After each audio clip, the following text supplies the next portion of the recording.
Você já pensou na importância da saúde e do bem-estar para uma família empresária?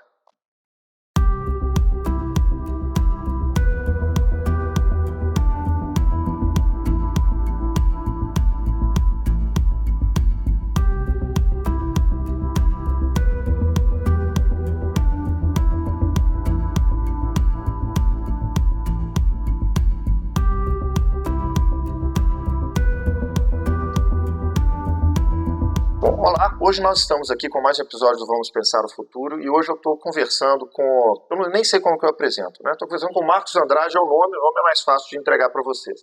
Mas assim, o currículo a gente ficaria só o episódio inteiro só apresentando o currículo. Eu vou apresentar do meu jeito. Marcos Andrade é um médico daqui de Belo Horizonte. Eu não vou falar que ele é cardiologista, apesar dele ser, porque eu acho que ele é um médico que superou as barreiras da especialidade. Eu conheci o Marcos numa situação absolutamente inusitada e a gente descobriu, quando a gente se conheceu, que ele tinha sido colega de faculdade do meu pai, apesar dele ser bem mais novo do que meu pai, inclusive, né? Mas a visão do Marcos, eu queria conversar, estava muito ansioso para conversar com ele, porque a visão do Marcos sobre a medicina e a saúde é algo que interessa para a família empresária, é o que eu quero mostrar para vocês hoje. Marcos, em primeiro lugar, obrigado por nos receber aqui no seu consultório eu quero que você passe algumas mensagens para as famílias empresárias e nós vamos conversar um pouco sobre isso. Mas obrigado em primeiro lugar. Ótimo. Foi interessante essa apresentação que você fez, né, sobre a qualificação. Eu tenho conversado muito com meus pacientes sobre isso, né, de que o médico pode ser especialista em alguma coisa por gostar mais de alguma coisa, mas o paciente não é especializado, né? Então é impossível você falar no setor de prevenção, quando do ponto de vista de tratamento, né, enxergando um pedaço, né, da pessoa, né. Às vezes eu acho engraçado quando a pessoa é atendida por um médico, um pronto-socorro, uma coisa, e o médico termina dizendo assim: olha, da minha parte o senhor está ótimo. Então você chegou lá, está com uma dor no peito. Olha, da minha parte o senhor está ótimo, o senhor não tem nada no seu coração. Aí o paciente fica assim, mas daí? E agora? O que eu faço? Então vou morrer porque eu estou ótimo, mas estou sentindo uma dor? Então essa visão é muito interessante. Enxergar a pessoa num todo físico, emocional, psíquico, né, mental, isso é fundamental para que você realmente possa fazer prevenção e manutenção da saúde. Não tem jeito de não ser. Tem jeito. Nas épocas que eu dava aula, a gente falava tratar a biografia e não a biologia do paciente, né? Mas, Marcos, assim, para contextualizar primeiro o nosso público aqui, as pessoas não pensam na gravidade e na importância que é um evento não inesperado numa família empresária. Obviamente, o que todos conhecem, o que todos sabem que vai acontecer é a morte. Mas não só da morte o ser humano é possível de ser atingido. A gente pode estar falando de uma invalidez que seja permanente ou seja temporária. A gente pode estar falando de uma perda de uma capacidade cognitiva. E os impactos para quem vive, para quem tem um negócio familiar, vive daquele negócio familiar, quando uma pessoa que está no processo decisório tem isso, é enorme. Então nós estamos falando que doenças podem acometer pessoas. E a gente vê que o sistema de saúde, o mercado de saúde, ele aprendeu a lidar com doença. Mas a gente conversa muito, eu e você já conversamos muito sobre aprender a lidar com a saúde e a preservar a saúde. Então a primeira pergunta que eu quero te fazer é assim, em sua concepção, o que é saúde e bem-estar, principalmente? Onde começa isso, né? O que as pessoas devem se atentar quando se fala de saúde e bem-estar? É só a ausência da doença ou é algo a mais que isso? É muito mais, né? Vamos tentar fazer um caminhozinho dentro do seu raciocínio. A primeira coisa, muitas pessoas, já ouvi de muitas pessoas, né? O mundo está errado. A gente devia nascer velho, começar velho, depois ficando novo, para poder aproveitar o máximo a vida, né? até morrer. Seria um desastre isso, né? Porque nós saberíamos a hora que a gente ia morrer. Então, 90, 89, 88 seria impossível. Talvez por isso mesmo, né? Já que não é assim, a gente, de uma certa forma, a gente foge do problema de sabermos que nós somos finitos, né? Então, não pensar que nós somos finitos nos faz deixar de sofrer, né? E sabendo que um dia a gente vai morrer ou ficar inválido, como você colocou aí. Então, a primeira coisa que nós precisamos entender é que nós somos finitos. E se nós somos finitos, nós temos que viver bem. Eu não vou entrar aqui na discussão do que existe depois dessa vida, não é? Mas essa vida nós temos que viver bem. Viver bem parte da seguinte premissa: nós temos que ter saúde física e saúde mental. Não é? Tem que ter bem-estar, tem que estar satisfeito com você mesmo, satisfeito com o mundo. Não é? E para isso você tem que ter saúde física. Não é? Então, a primeira coisa, eu sou finito, enquanto eu estiver aqui eu preciso então aproveitar minha vida e, portanto, eu preciso investir na minha saúde no sentido completo. Né? Investir na saúde no sentido, vamos dizer, mais completo, ela vai dar garantia, né, de que as coisas vão acontecer por sua decisão e não pela decisão de outro. Né? Todas as vezes que a gente se omite em tomar uma decisão, vamos dar um exemplo típico, nós sempre conversa, né, sobre onde eu vou morar quando eu estiver idoso. Né? Eu posso fingir de novo que eu não vou ficar idoso e um belo dia eu fico demente, eu tenho um AVC, eu tenho um infarto. As famílias hoje não têm como mais manter, as famílias hoje são pequenas, né? Isso é importante nesse assunto que nós vamos para a família. Como é que era a família dos anos 50? Você tinha 7, 8, 9 filhos, né? As moças geralmente não faziam curso superior, faziam clássico, secretariado, tá certo? Então ficavam 4 moças na casa. Dessas 4 moças, 2 casavam, outras 2 não se casavam, se transformavam nas cuidadoras naturais das pessoas da família quando adoeciam, né? Isso já acabou. A família tem dois filhos, né, que fazem curso superior, né? Se casa, o casal vai ficar realmente sozinho. Né? Bem, então se a pessoa quer ter um final de vida feliz, então ela fez uma vida legal, cuidou da sua saúde, mas o que vai ser no final? Então é importante a pessoa definir, olha, no final eu quero morar desse jeito, eu quero morar sozinho, eu quero morar num lugar tal, né? Organizar a vida em termos de localização, para que ela possa ter uma vida, ao final dela, tranquila, fazendo o que ela quer fazer. Né? E se eu escolher que vou morar com você, mais um amigo nosso, não sei se nós vamos gostar muito disso não, né? Vamos dizer que então, nós 3 amigos resolvemos morar juntos, ótimo, né? Vamos preparar para ser isso. Se nós não resolvermos, provavelmente você vai morar com um sujeito que você nunca viu na vida, eu com uma pessoa que também nunca vi. Né? Então, esse processo, né, de envelhecimento, ele vai ocorrer e a gente tem que se preparar para isso. O que é saúde física? Saúde física é aquilo que você tem que estar longe de quê? Do médico e do remédio. Né? Médico e remédios entram na vida da gente como uma coisa menos ruim do que a doença, mas não quer dizer que médico e remédio são coisas boas. E como é que você fica livre, né, do médico e do remédio? Tendo uma vida que você tenha atividade física salutar, uma alimentação saudável, sem nenhuma neurose, né? E principalmente feliz. Né? Não adianta empurrar problema para frente. Um problema ele tem que ser tratado, né? Para poder não piorar a saúde da gente. Marcos, ainda entrando exatamente nisso, quer dizer, a saúde não é a ausência de doença, a saúde, na verdade, é aquele estado de bem-estar físico, mental, espiritual, do jeito que a Organização Mundial de Saúde define, não é? Que é a sua linha de raciocínio, sempre foi a minha também. Mas aí a gente fala necessariamente da prevenção. A prevenção, há pouco tempo atrás, era algo que estava ligado muito à geriatria. Parece-me que hoje a ciência consegue evoluir, você traz alguns elementos disso, mas que a gente deveria começar antes, inclusive, este preparo. Nós estamos falando de alimentar bem, nós estamos falando de dormir bem, nós estamos falando de manter uma regularidade de exercício físico e outras coisas também.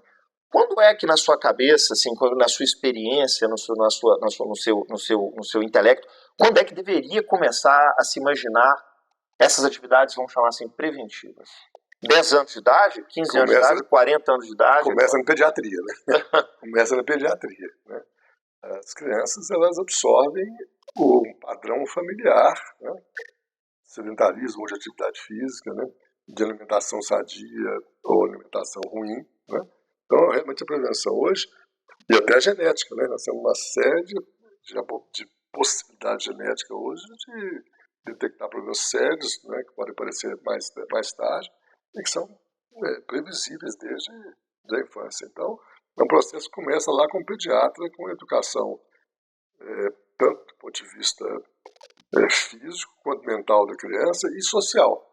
Porque o que ocorre hoje é que se você não começar a educar a criança para ter uma vida socialmente legal, isso vai levar a aparecimento de distúrbios importantes de comportamento dela que vão comprometer a vida dela em termos de saúde física. Então, a criança precisa ser abordada para a realidade da vida, né? Então, começa por aí. Então, você tem que dar chances, você professor nisso, eu tenho acompanhado a sua educação de sua filha, né? Quer dizer, a criança, e isso não depende só de dinheiro, depende de filosofia dos pais, né? Tem que ser exposta à realidade da vida, para crescer dentro de uma realidade, para que ela possa realmente saber lidar com a realidade. Na adolescência, a mesma coisa, né? Hoje a gente vê tem visto muito bons olhos, até com as netas das escolas aí, que a gente vê que a criança está sendo preparada para aprender a aprender, né? As crianças não estão sendo mais massacradas com um monte de informação, estão sendo preparadas para aprender a raciocinar, né? Duas das minhas netas estão em escola, que elas aprendem italiano, inglês, né? Coisas do mundo, coisas de pensamento, coisas de filosofia, de arte, né? Então, na adolescência é muito importante, e aí eu falei, arte é uma coisa fundamental, né? Arte é uma coisa que é comida do nosso cérebro, né? Então, é fundamental que a pessoa tenha a oportunidade de aprender que todas as manifestações de arte são importantes, já como é uma forma de prevenção, inclusive, das doenças de degeneração cerebral. A gente tem um conceito muito claro, né? Nós temos que expor o nosso cérebro todos os dias a um conhecimento que ele não tinha ontem, né? Então, quando você vê um pintor fazendo uma pintura ali, uma coisa que você nunca fez, você pode admirar. Uma vez eu conversando com um pintor, eu falei com ele, puxa, eu adoro pintura e não sei pintar nem um gatinho de 2 bolinhas.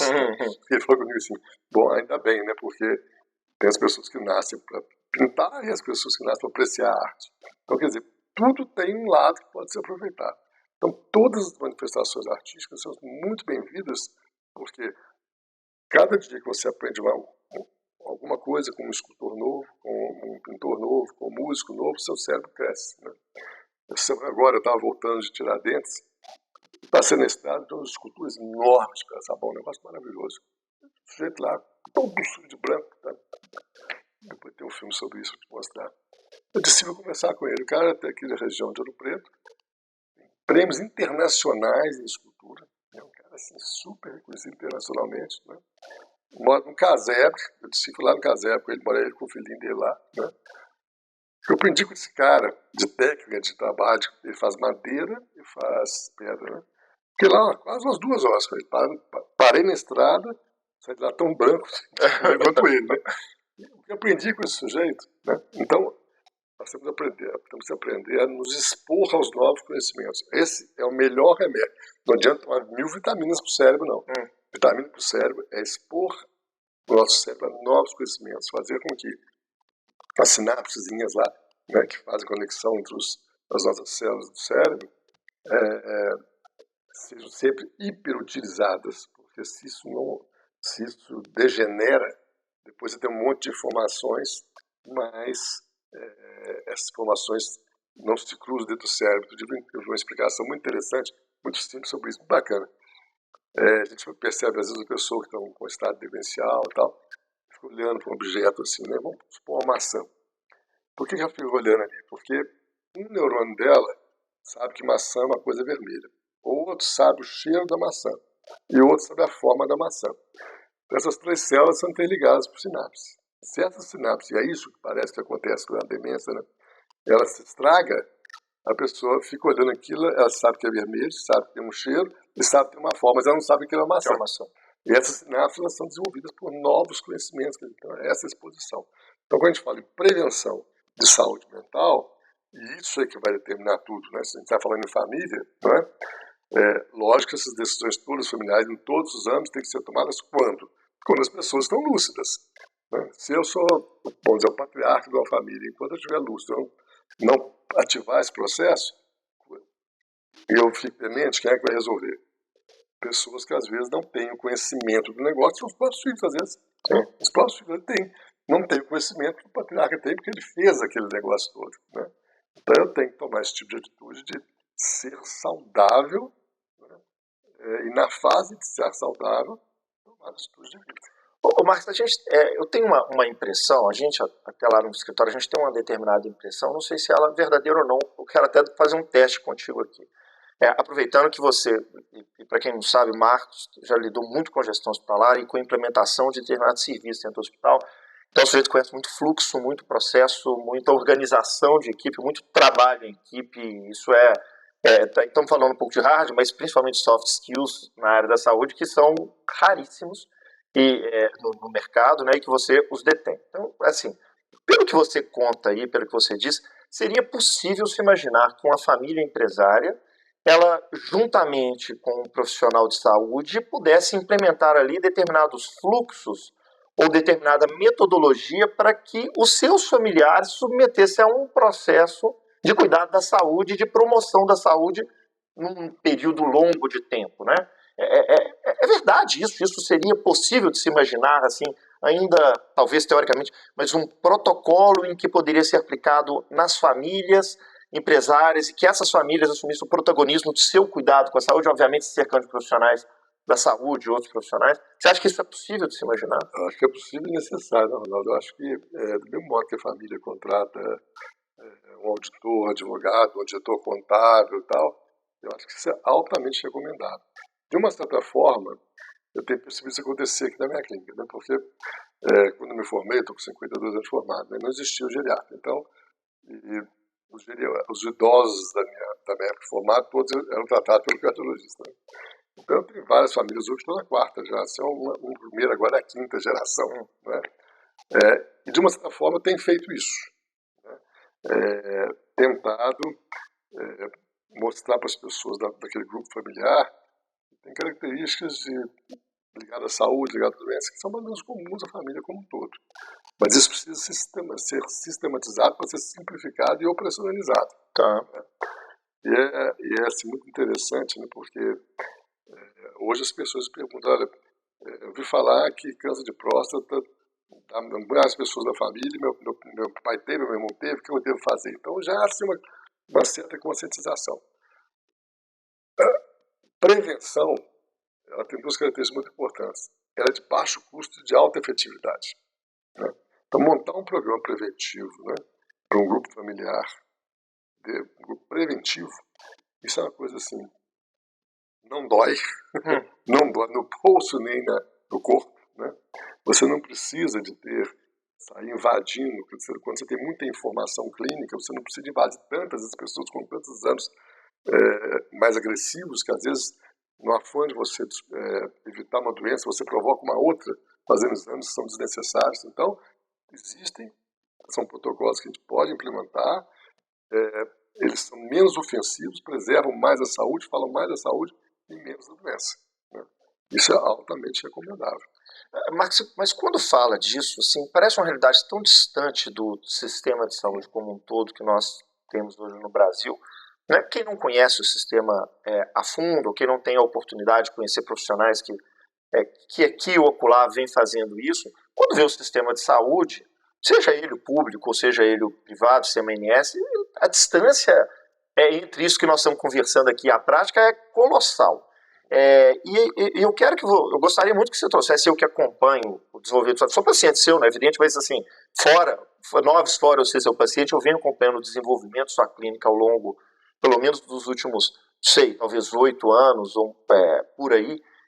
Você deu você deu uma incrementada, não sei se é a palavra mais fidedigna para o que você fez, mas você deu uma potencializada e uma diversificada no entendimento. Sua clínica hoje não é uma clínica só podemos dizer assim, não é uma clínica só de medicina propriamente dita, é uma clínica quase que de saúde, não é? Conta um pouco pra gente quais são essas iniciativas que você tem tido aqui e quais os efeitos que você já colhe dessas iniciativas para os pacientes e para as pessoas. Realmente foram 33 anos, né, de coordenação de serviços de emergência de CTI. Então eu consegui enxergar a coisa do jeito que eu te coloquei, né? Bom, a gravidade, ela existe, eu preciso fazer alguma coisa para tornar, não vou acabar com a gravidade das doenças, né, mas eu preciso fazer que isso seja adiado ou tratado ou visto de uma maneira melhor, né? Então, eu tenho, agora que eu interrompi minha atividade diária de CTI, né, focado muito nessa parte de prevenção. E aí uma das coisas interessantes que aconteceu é que eu, pensando o que eu poderia fazer de diferente, eu resolvi, e já falei há pouco, né, sobre os aspectos da arte e tal, eu resolvi testar, estou testando, né, uma metodologia para inserir as pessoas nesse ambiente, né, de uma forma mais didática e absolutamente subliminar, né. E as pessoas incluem a mim próprio. Então eu criei lá, você conhece lá em casa, eu moro aqui fora da cidade, né, próximo da cidade de Ouro Preto, tem uma área grande, uma área verde grande, e eu já tinha alguma coisa lá de coleção de arte minha, e resolvi criar um espaço cultural, né. Então, esse espaço cultural Marcos Andrade é um braço da clínica Marcos Andrade. Quando eu comecei com isso, o pessoal falou, nossa, o Marcos está parando com medicina, vai fazer com arte agora. Ninguém entendeu nada, né? Porque, na verdade, era um braço. Eu expliquei isso para muitas pessoas, hoje todos entenderam. Em que eu faço o quê? Eu faço um evento, né, em que sempre leva um artista, pode ser pintor, artista, decorador, paisagista, músico, né? E a gente tem lá um almoço, a gente tem caminhada no meio da mata, tem múltiplas atividades, né? E o que é interessante, que o objetivo que era fazer as pessoas repensarem no que estão fazendo e que poderiam estar fazendo ou fazer no futuro, tem sido alcançado assim, quase que 100% de cada evento. Quase todos eles, no final por exemplo, um dos eventos, tinha uma noite que pintou ao vivo, né? Muitas pessoas sabem, puxa, mas eu nunca pensei em pintar na minha vida, sabe? Eu estou pensando em aposentar agora, eu vou aprender a pintar, né? Quer dizer, ele não foi declaradamente levado lá para poder procurar uma segunda opção de vida, né? É uma coisa que a gente pode falar que é muito importante. Mas ao expô-lo àquele ambiente, né, em que ele almoçou, tomou vinho, viu você pintando, viu outro comprando uma fotografia e tal, fez com que ele pensasse nisso, né? E aí entra uma coisa extremamente importante, que eu acho que é fundamental na manutenção da saúde, que é a tal da segunda profissão. A primeira profissão da gente, ela tem algumas características, né? Geralmente você é obrigado a escolher numa fase em que você é muito jovem, né? Você não conhece nada da vida, você não tem experiência da vida, você não se expôs a frustrações, a conhecimentos, e existe realmente uma premência financeira, quer dizer, como é que eu vou viver, né? A segunda profissão não. Você, quando vai escolher a segunda profissão, você não vai mais mudar seu padrão financeiro. Não é essa profissão que vai mudar. Se você é rico, pobre ou remediado, não importa, não é isso que vai mudar. Mas você tem experiência de vida e o que é mais importante, você sabe o que você quer, né? Eu tenho visto, vi um livro sobre a história de alguns cardiologistas importantes em São Paulo, que cada um foi fazer depois disso. Um foi ser pintor, o outro foi ser cozinheiro de comida japonesa. Então, você preserva a sua saúde de novo, física e mental, né, ao escolher a sua segunda profissão, né? E isso vai prolongar a sua vida desde que você faça uma profissão que é aquilo que realmente você queria fazer e que só descobriu depois que você conheceu a vida. Você sabe, você está dizendo isso, e a gente enfrenta muitas vezes um processo de sucessão com o tal do que eles chamam do dilema do sucedido. Ou seja, aquele camarada que abriu a empresa dele, está na produção rural dele desde novo, o negócio se agigantou, tem um determinado tamanho, não precisa mais de dinheiro, não é essa uma preocupação, mas está chegando a segunda geração querendo tomar o poder, e muitas vezes ele já quer sair do poder, mas esse camarada começa a pensar, o que eu vou fazer depois daqui? Porque as experiências e as pessoas, isso elas têm intuição.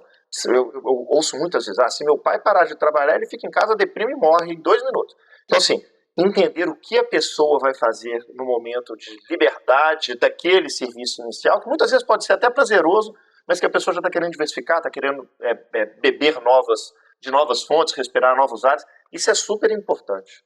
É isso que eu tenho estimulado, você perguntou de coisa prática, né?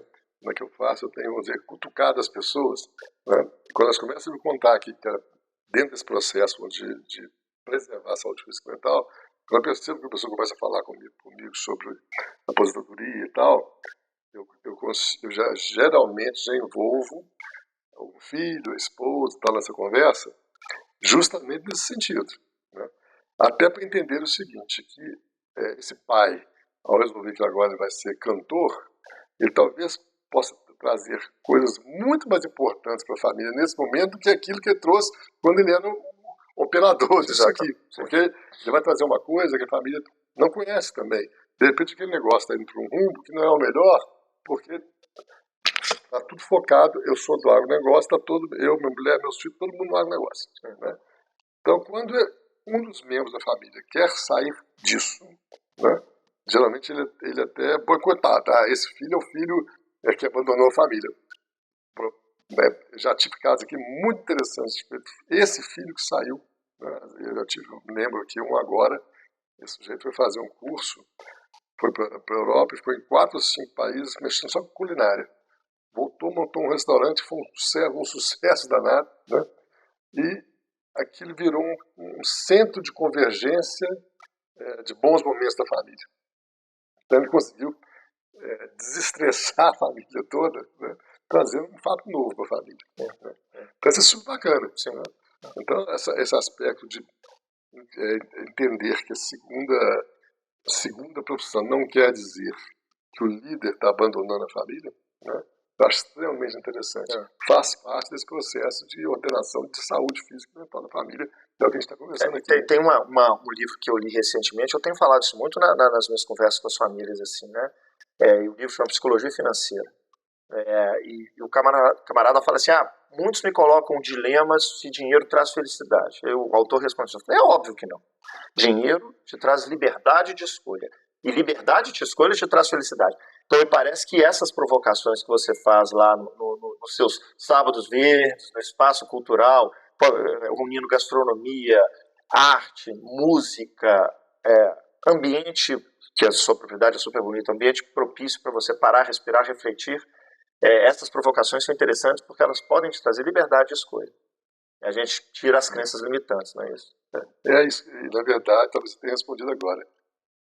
É você ter liberdade de escolha que talvez garante a você a sua saúde física e mental. E liberdade de escolha se consegue com prevenção, com cuidados com a saúde. Com prevenção. Quer dizer, óbvio, nós estamos falando de uma coisa organizacional, mas claro que, vamos dizer, o check-up, mas aí eu sou um crítico contumaz dos chamados programas de check-up. Eu vou entrar no hospital tal e fazer um check-up padrão. Né? Eu não gosto disso. Né? Eu sou muito personalista disso. Né?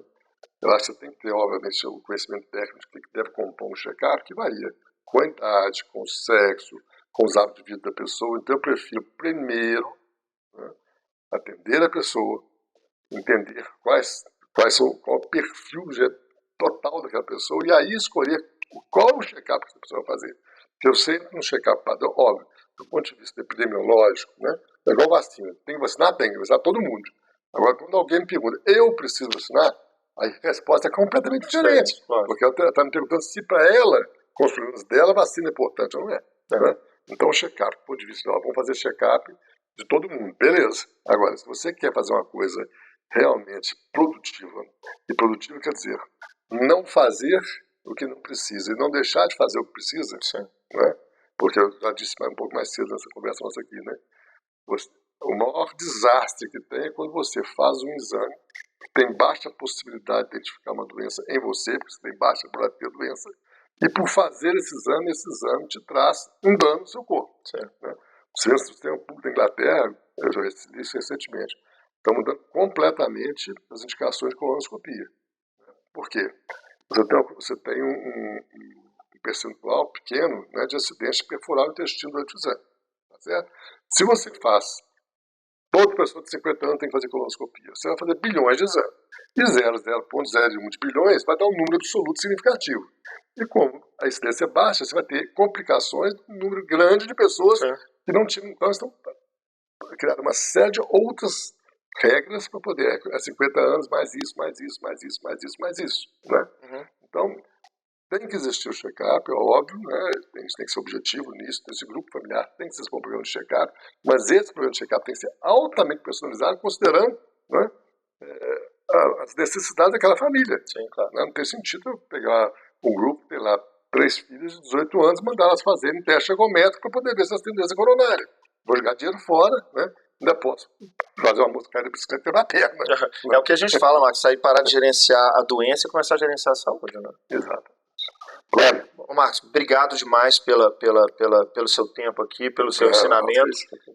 Eu acho que nós estamos começando com uma onda muito interessante, sabe? Assim, obviamente você sempre foi um cara de vanguarda, eu acho que você está um pouco na vanguarda disso também, mas eu acho que a gente está começando com uma onda muito interessante para essas famílias que, no nosso caso aqui, que a gente conversa muito com família empresária, mas para o ser humano, para as famílias que tem que ter uma nova abordagem, um novo olhar sobre sua própria saúde. Eu acho que é muito interessante. Eu te agradeço de novo o seu tempo aqui. E a mensagem, então, dentro de tudo é o seguinte, né? Acho que é importante a família eleger diversas pessoas para orientá-las, né? Um advogado, um engenheiro, tal. Mas é importantíssimo a família eleger o médico da família, né? Porque existe uma coisa muito importante. Você tem pessoas, como toda profissão, você tem médicos que têm alto nível de conhecimento, mas não basta o conhecimento do médico. Esse médico tem que saber transcrever o conhecimento teórico dele para a prática. Isso é um processo que o médico aprende com a prática. Quer dizer, à medida que esse médico eleito pela família vai conhecendo a família, ele aprende com a família o que aquela família precisa da medicina. Certo, né? Então, e aí você tem médicos de grande conhecimento que são um insucesso profissional, que não conseguem transcrever o conhecimento para a prática. E a prática, além do seu conhecimento teórico, você tem que aprender com cada membro daquela família como é que funciona cada organismo. Então, se você não tiver o médico de referência daquela família, possivelmente um programa desse não vai funcionar. Sim. Porque não adianta cada um procurar um médico, um vai ali, outro vai lá, outro vai cá, tal, e esse programa não vai funcionar. Exatamente. Então, quem que é o melhor médico? O geriatra, o clínico? Não. É aquele médico que tem um conhecimento global da medicina e que seja a pessoa que vai ser eleita como vai ser eleito, né? O advogado, o engenheiro da família, por aí. É isso aí. Bom, beleza. Gente, como eu sempre falo, vamos pensar o futuro. Até a próxima. Tchau.